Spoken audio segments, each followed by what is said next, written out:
దేవుని నామానికి మహిమ కలుగును గాక.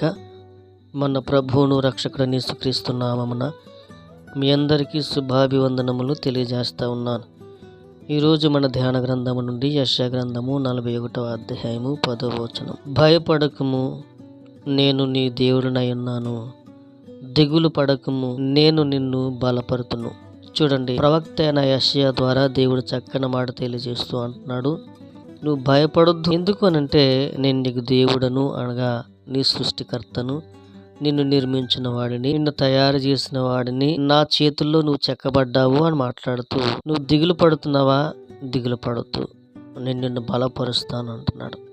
అవునండి, మన జీవితంలో ఎదురవుతున్న భయాలు, బలహీనతలు, అనారోగ్యాలు, సమస్యలు మనకు కృంగదీస్తూ ఉంటే, వాటి చేత మనం నలిగిపోయి, వేదన చేత కృంగిపోయి, బాధపడిపోతూ, ఒంటరితనంతో దిగులు పడుతూ నలిగిపోతూ వేదన చెందుతూ ఉంటే, ప్రభువు అంటున్నాడు, నువ్వు భయపడకు, నేను నీకు దేవుడుగా ఉన్నాను, నేను నీ దేవుడను. నువ్వు ఎందుకు దిగులు పడుతున్నావు? ఎందుకు భయపడుతున్నావు? నేను బలపరిచేవా, నేను ఉన్నాను కదా. నిన్ను హత్తుకుని నీకు సహాయం చేసి నిన్ను ఆదరించేవాడు నేను ఉన్నాను కదా. ఎందుకు నీవు దిగులు పడుతున్నావు? ఎందుకు నీవు భయపడుతున్నావు అని దేవాది దేవుడు మనతో మాట్లాడుతున్నాడు.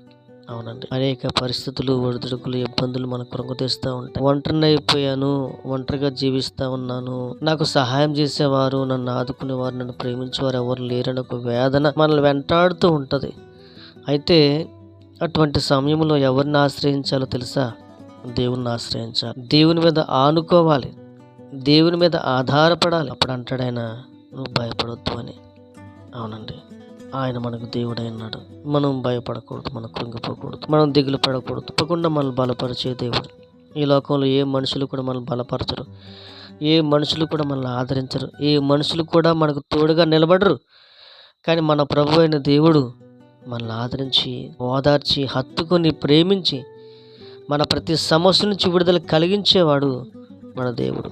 కనుక ఈ రోజున నీ జీవితంలో ఏ సమస్య చేత నలిగిపోతున్నావో, ఏ కృంగిపోతున్నావో, ఏ ఇబ్బంది చేత నీవు వేదన చెందుతున్నావో, ఏ బలహీనతలో నీవు దిగుపడిపోయి ఉన్నావో, అయితే వాటన్నింటి నుంచి లేవనెత్తి నీకు నెమ్మదినిచ్చేవాడు మన దేవుడు. కనుక ఆయన మీద ఆధారపడదాం, ఆయన మీద ఆనుకుందాం, ఆయన మీద ఆధారపడి మన యొక్క జీవితాన్ని కొనసాగించుకుంటూ యాత్రలో ముందుకు సాగిపోదాం. అట్టి ధన్యత, కృప దేవుడు మనకి నడిపించి బలపరిచి సహాయం చేయనుగాక. ఆమేన్. ప్రార్థన. పరిశుద్ధుడా, మీకు వందనాలు. మరొకసారి మీ పాసానికి రావడానికి చిన్న ధన్యతను బట్టి, కృపను బట్టి నీకు వందనాలు. జ్ఞాపకం చేసుకోను.